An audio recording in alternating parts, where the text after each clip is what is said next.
Bienvenue sur le podcast Diet Break. Je m'appelle Océane, je suis diététicienne nutritionniste et coach sportive en ligne spécialisée en musculation.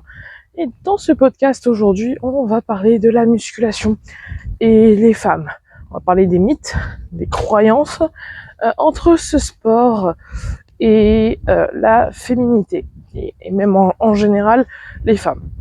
Donc aujourd'hui, je voulais parler dans un premier temps des croyances que les femmes ont par rapport au renforcement musculaire et à la musculation.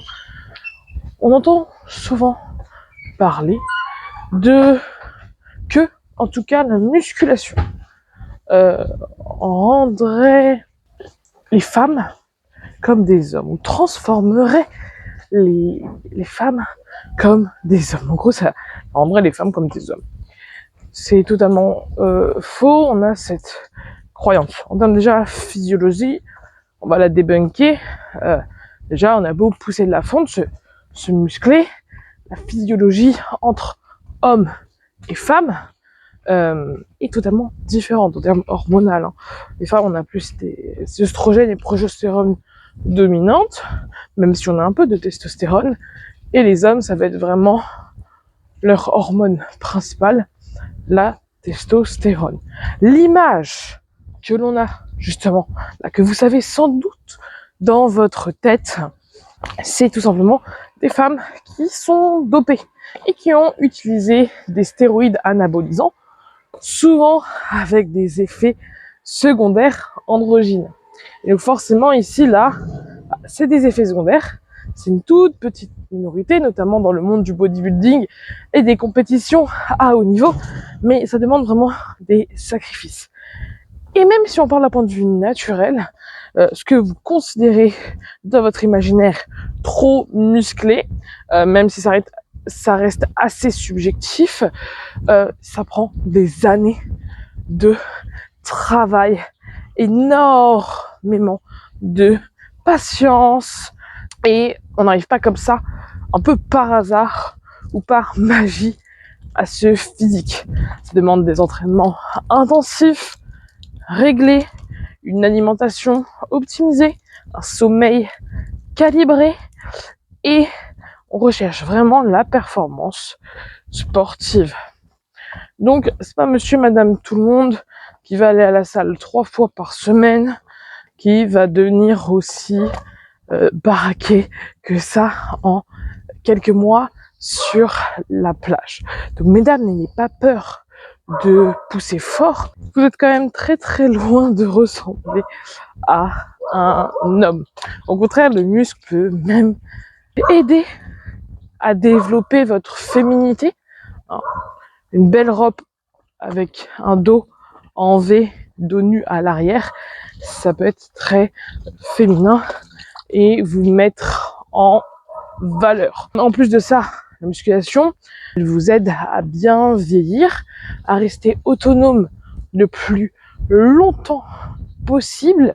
Donc évitez d'être dépendante de quelqu'un.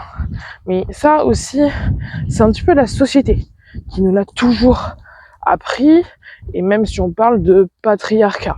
Mais bon, ça c'est encore un autre sujet. Ici vraiment on va plus rester dans le domaine de la musculation et les femmes. Pareil, en termes de cycle menstruel, vous pouvez sans doute voir sur les réseaux sociaux, il faut s'entraîner par rapport à son cycle menstruel. En gros, quand on a nos règles, il y a les mollos, et quand on est en phase par exemple d'ovulation, on peut carburer. Ça, encore une fois, c'est trop généraliste, ça veut tout et rien dire. Déjà, on part du principe en général que l'ovulation dure 14 jours, donc un cycle dure 28 jours. Ça, pas tout le monde a un cycle qui dure 28 jours. Certaines vont avoir un cycle dit court, de 21 jours, d'autres beaucoup plus long, plus de 30 jours. Et donc déjà, c'est biaisé. En plus de ça, des femmes vont se sentir très bien lors de leurs règles. Elles vont peut-être avoir quelques douleurs, peut-être même pas du tout. Mais ça peut au contraire aider par rapport à la résistance à la douleur et donc à mieux performer. Au contraire, certaines vont peut-être être gênées lors de l'ovulation à cause peut-être de bouffées de chaleur. On est toutes différentes. Et ce genre de cycle menstruel friendly, programme d'entraînement, désolé de vous dire, mais c'est du bullshit. Écoutez votre corps. Nous sommes toutes différentes, on a tous une approche différente, une sensibilité différente par rapport à notre cycle menstruel. Et donc si vous sentez que vous pouvez envoyer du pâté lors de vos règles, ne vous en privez pas. Si vous sentez au contraire que vous avez besoin de repos à ce moment-là, reposez-vous. Le but, c'est pas non plus d'écouter sa flemme ou on se dit « oh bah j'ai mes règles » et l'utiliser un peu comme excuse. Il faut vraiment se dire « ok, là, je me sens faible, je me sens pas réveillée et je sais que si je pousse, je peux me blesser parce que je suis pas concentrée, je vais pas faire le mouvement correctement, etc. » Il faut vraiment différencier entre guillemets l'excuse / flemme de vraiment l'incapacité à performer physiquement. Ensuite, je voulais aussi également parler des comparaisons de performance entre hommes et femmes. On a tendance un petit peu à voir sur les réseaux sociaux toujours le 1%. Les femmes qui enchaînent les pompes, qui enchaînent les tractions. Et ça, je peux vous dire, et les hommes qui disent oui, de toute façon, les femmes sont faibles, les femmes sont faibles, moins fortes que les hommes. D'un point de vue biologique, ils ont pas tort. Et c'est là tout le problème, c'est qu'on compare un gâteau avec des cornichons. C'est, désolé de la comparaison un petit peu bizarre et qui peut être maladroite. En fait, on compare deux choses qui peuvent pas être comparées. Parce que déjà, entre femmes, on a tendance à se comparer. Alors si on commence à se comparer à des hommes, on n'est pas sorti de l'auberge. Donc, mesdames, arrêtez d'écouter les opinions des hommes par rapport à votre corps et à vos performances. Parce qu'ils ne sont pas à votre place. Et j'irai même plus loin dans ce propos, n'écoutez pas aussi les critiques entre femmes. Parce qu'il y en a certaines qui vont juger votre corps à votre place. Personne n'est à votre place. C'est votre corps, c'est votre choix. Et c'est là où je vais progressivement sur le sujet de la phase prise de masse, phase sèche, phase recomposition corporelle, maintenance calorique, remise en forme, bref, toutes ces phases-là qu'on entend parler. Parce que ça peut faire un petit peu peur. Pourquoi je dis ça ? Aujourd'hui, on est vraiment dans une mode du skinny. C'est-à-dire, c'est assez valorisé par la société d'être mince, d'être plutôt maigre. On va faire plutôt des compliments à quelqu'un de mince plutôt que quelqu'un qui a un peu plus de poids et de gras. Ça, c'est une mode vraiment temporelle.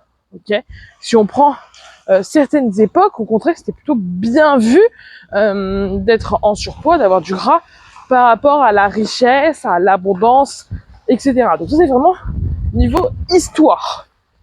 Et aujourd'hui, si les femmes, mesdames, vous voulez vous muscler, il va ne pas falloir avoir peur de manger. Manger, c'est du fuel et beaucoup trop de femmes ne mangent pas assez. Résultat, elles sont frustrées, elles craquent sur des aliments ultra transformés, elles ne prennent pas de muscles mais du gras et leur corps ne change pas parce qu'elles sont bloquées dans un schéma de restriction parce qu'on leur a dit que manger ça ou ça faisait grossir en X quantité et que ça c'était plutôt les quantités d'un repas d'un homme de 100 kilos musclé plutôt que ce qu'elle devrait manger pour qu'elle performe à la salle et je dirais même au quotidien. Au quotidien, s'il faut s'occuper des enfants, s'occuper de la maison, des tâches ménagères, parce que oui, je parle de la salle, mais si ça dure 2 heures par jour, on a d'autres 22 heures aussi à faire même si dans les 22 heures, vous avez théoriquement environ 7 heures de sommeil. Bref, vous comprenez bien qu'à côté, on a un emploi, on fait sans doute nos steps, on a d'autres choses à faire, on doit être productif aussi à côté. Et manger 1200 calories en dessous des besoins du métabolisme de base, c'est pas très judicieux. Et la peur de manger est vraiment réelle chez les femmes. Et c'est là où après elles sont bloquées pour la perte de poids, parce que le but, on leur dit sur les réseaux, mangez moins. Sauf que si elles mangent déjà très peu, là ça va poser problème. On va être tout de suite sur une impasse et finalement elles vont prendre plus du poids de par la fatigue cumulée et tout simplement cette méthode. Donc mesdames, n'ayez pas peur de manger. Je sais que la prise de masse, ça peut faire peur. On a l'impression qu'on va devenir tout bulky, énorme, aussi prendre plutôt du gras que du muscle. Au contraire, parfois ce qui vous bloque, c'est de ne pas manger assez, d'être toujours dans la restriction et tout simplement ne pas vouloir manger plus. Mesdames, prenez la nourriture comme du fuel et non pas comme quelque chose que vous avez mérité. Pareil, entraînement, prise de masse, entraînement spécial femme, tout ça, c'est du marketing. Ok, à l'année, on doit s'entraîner en termes de volume suffisamment, en termes d'intensité, mettre de l'intensité. Il faut que nos muscles, que nos corps, je dirais même que nos systèmes nerveux, système musculaire, système respiratoire, etc., s'adaptent à l'effort. Donc, toute l'année, il faut s'entraîner suffisamment, être régulier, mettre de l'intensité et faire des choix, des exos intelligents par rapport à votre morphologie, votre niveau et vos objectifs et attentes en termes de développement musculaire. Que je pourrais dire d'autres aussi. On a parlé cycle, on a parlé entraînement, on a parlé de la croyance de devenir un homme, on a parlé de prise de masse, on va parler de la sèche. On va parler de la sèche aussi. Passons du coup à la sèche, perte de poids / perte de gras, l'effet du skinny, aussi le fait d'être musclé, en tout cas de se muscler change tout simplement votre relation à votre corps, mesdames. Il va falloir aussi se dire que être plus musclé, ça va vous rendre plus confiante, plus forte et quelque part plus indépendante en fait. Et la force, c'est aussi un symbole d'émancipation, de liberté, parce que quand on est forte, on peut tout simplement faire plus de choses. Je sais pas, je prends l'exemple tout bête de ouvrir son pot de cornichons ou de moutarde seul, sans demander à quelqu'un d'autre. Donc, mine de rien, c'est vraiment une forme de liberté quelque part, et ça booste réellement votre confiance en soi. Et pour revenir également au regard des autres, les gens n'ont pas l'habitude, entre guillemets, de voir des femmes musclées. Et parfois, c'est plutôt des compliments. Au niveau aussi salle de sport, beaucoup ont cette peur d'aller à la salle de sport. J'ai pas mal de femmes, plusieurs femmes, qui ont commencé à la maison avec du matériel, de part aussi par rapport à leur phase de vie, jeune maman par exemple, où là c'était tout simplement plus pratique par rapport aux enfants, mais aussi il y a eu cette peur du regard des autres à la salle, de jugement, et même celles qui ont le courage d'y aller restent en fait finalement 1 heure sur le cardio, sur le tapis de marche, ils vont à peine toucher les haltères. Donc finalement, ce sera plus une séance de renforcement musculaire, mais de cardio. Et ils vont penser que ça va être le cardio qui va faire maigrir. Elles vont se dire, j'ai brûlé 200 calories, j'ai le droit entre guillemets, à 100 calories en plus, elles vont raisonner comme ça. Ce qui est clairement une grave erreur, parce qu'on revient pareil sur ce schéma de j'ai mérité mes calories, comme précédemment cité dans le podcast. Donc, sachez qu'à la salle, pour y être quasiment tous les jours, en tout cas au moins 5 fois par semaine, tout le monde est dans sa bulle. Hein, tout le monde s'en moque en général de vous. C'est plutôt vraiment pour soi qu'on y va. On se regarde plus nous dans le miroir que le voisin. On est vraiment dans notre musique. En général, tout le monde a ses écouteurs. Donc les gens font pas trop attention à vous. Vous pouvez toujours demander conseil autour de vous. Si vous voyez un pratiquant avancé ou même un coach directement en salle et que vous avez un doute sur l'exécution du mouvement et que vous n'êtes pas accompagné par un coach, ce que je vous conseille fortement pour corriger votre posture et vos techniques d'exécution, vous pouvez quand même demander conseil.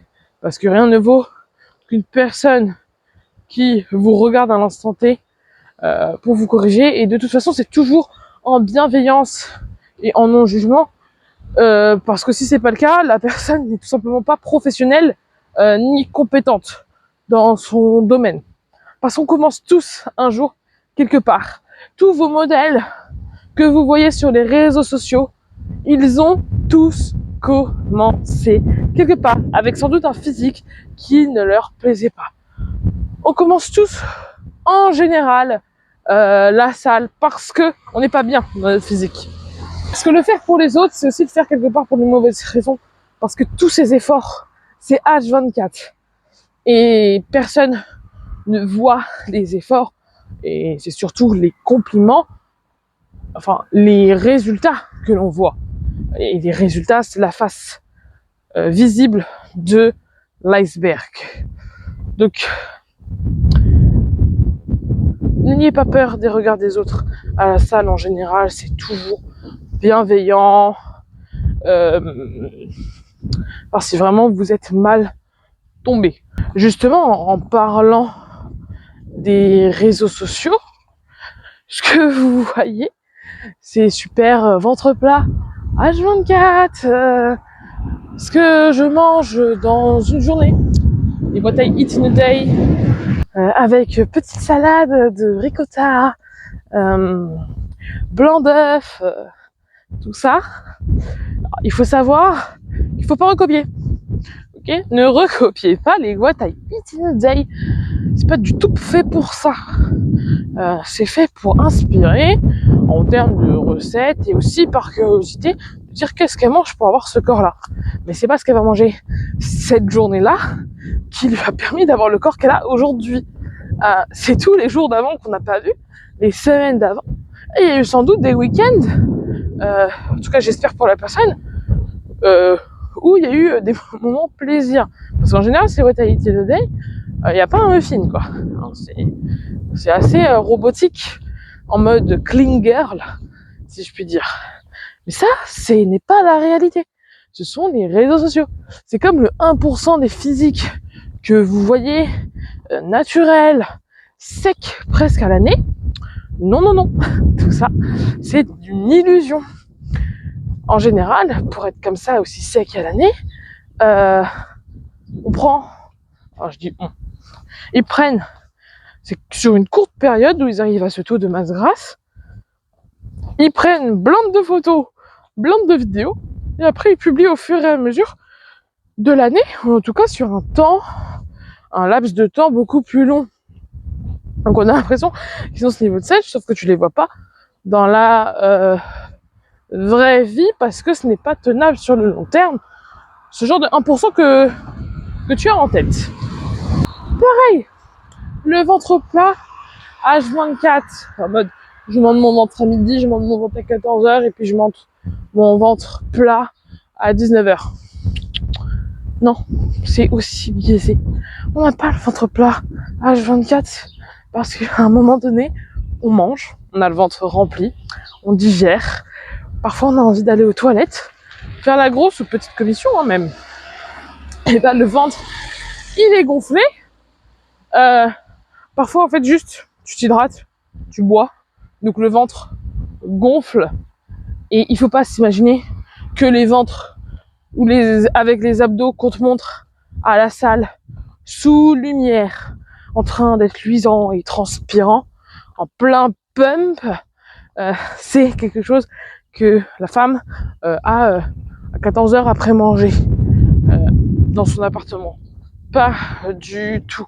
Il faut arrêter d'avoir cette vision du corps parfait, si je puis dire, qui est H24. Un corps, ça fluctue sur toute la journée et même au mois en général par rapport au cycle menstruel.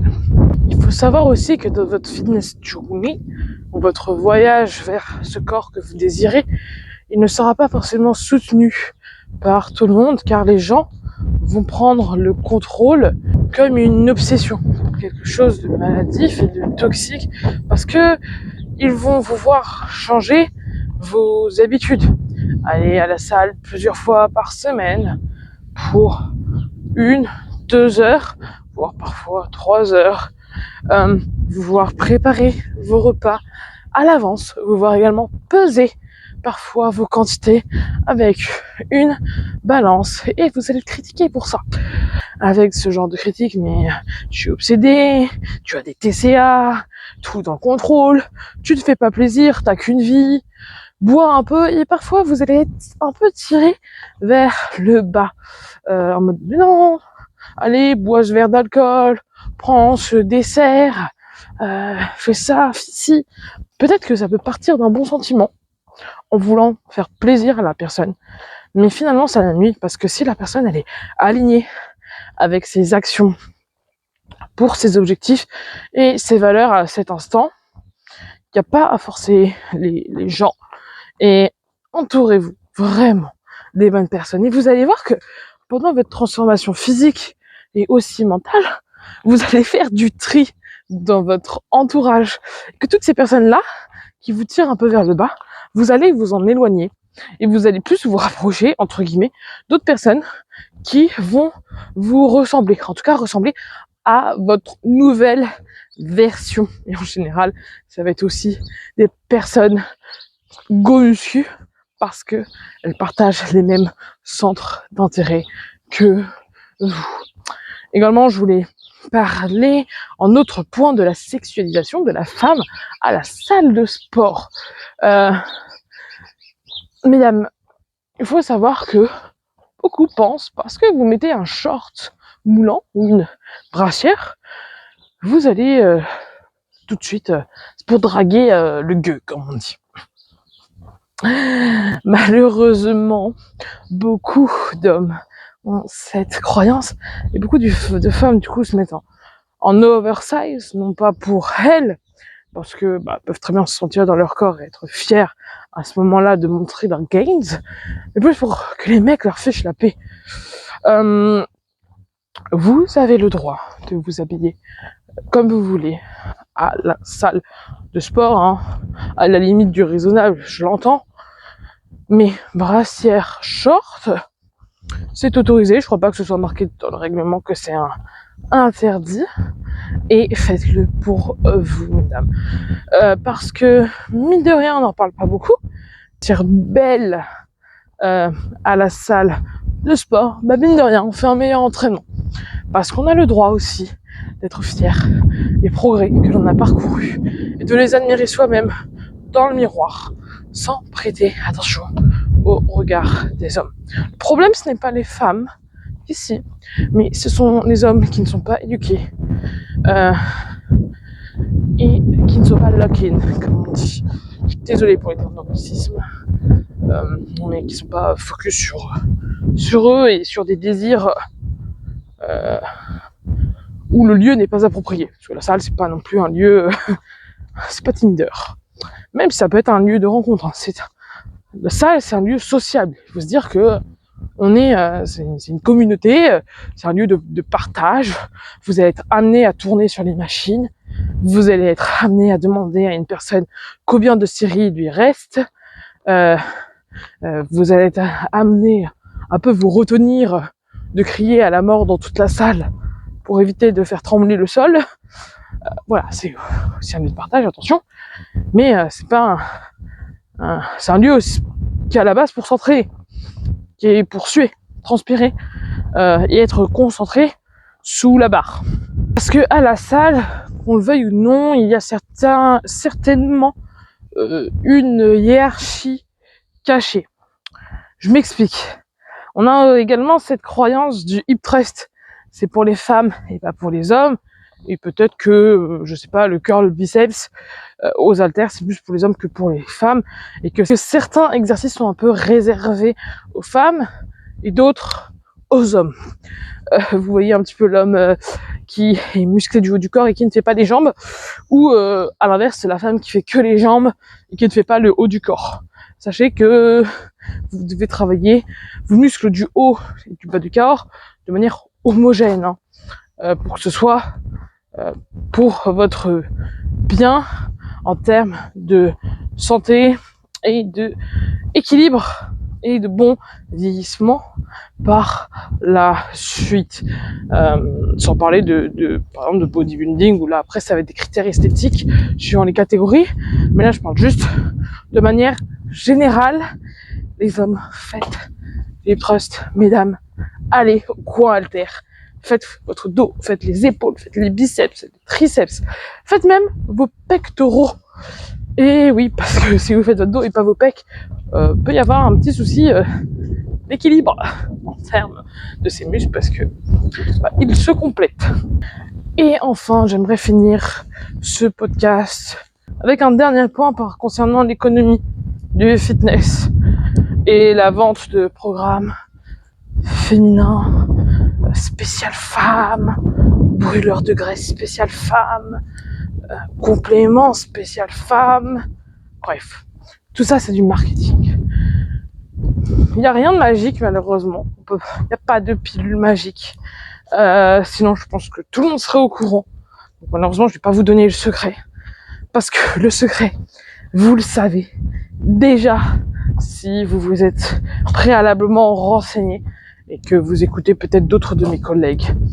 Que même si là ce que je veux dire c'est extrêmement généraliste, ça veut tout et rien dire, mais régler son alimentation, mieux manger, s'entraîner dur, être régulière, dormir suffisamment et de bonne qualité pour récupérer, le programme adapté, la gestion du stress. En fait, finalement, il faut que vous réglez votre hygiène de vie et que les mauvaises habitudes, vous les supprimez ou tout simplement limiter, parce que rien n'est à bannir finalement. Tout va être une question d'équilibre et aussi mental. Si vous voyez que vous ne pouvez pas tenir 6 mois sans alcool ou sans vos cookies, c'est en fait un lifestyle. Vous allez vous transformer, mais pas transformer que physiquement, parce qu'on parle de transformation physique, mais en fait c'est une transformation de votre vie, c'est un changement mental, c'est un changement de votre corps, c'est un changement de votre lifestyle, de vos habitudes.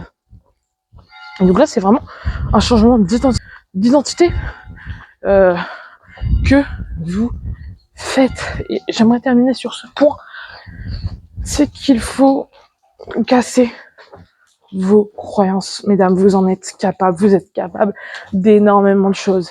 Et oui, vous serez amenés avec des phases dans votre vie qui sera bas. Pour les plus jeunes, la puberté. Ensuite, peut-être la grossesse, la phase d'allaitement, la phase postpartum, la phase périménopause, donc ménopause, autour de la ménopause. Dans votre vie, votre corps sera amené à changer, parce que c'est des changements hormonaux, on vieillit tous, et forcément votre programme d'entraînement, votre objectif, votre vision de votre corps et vos attentes vont changer. Il faut savoir que ça se fait pas en 2 semaines, tout ce que je vous dis. Ça se fait non pas non plus en des mois. Ça se fait en des années. Des années. Et je vous demande pas d'être parfaite. Parce que pendant ces années-là, vous allez sortir, vous allez faire la fête, vous allez parfois peut-être faire des nuits blanches, vous allez parfois ne pas vous entraîner, vous allez tomber sans doute malade. Mais en fait, c'est le fait de ne jamais lâcher. Et de toujours garder en tête votre objectif et ce pourquoi vous le faites au plus profond de vous, qui va vous permettre d'année en année de progresser vers votre meilleure version. Et finalement, en fait, c'est tout ce chemin-là qui est important par rapport aux résultats.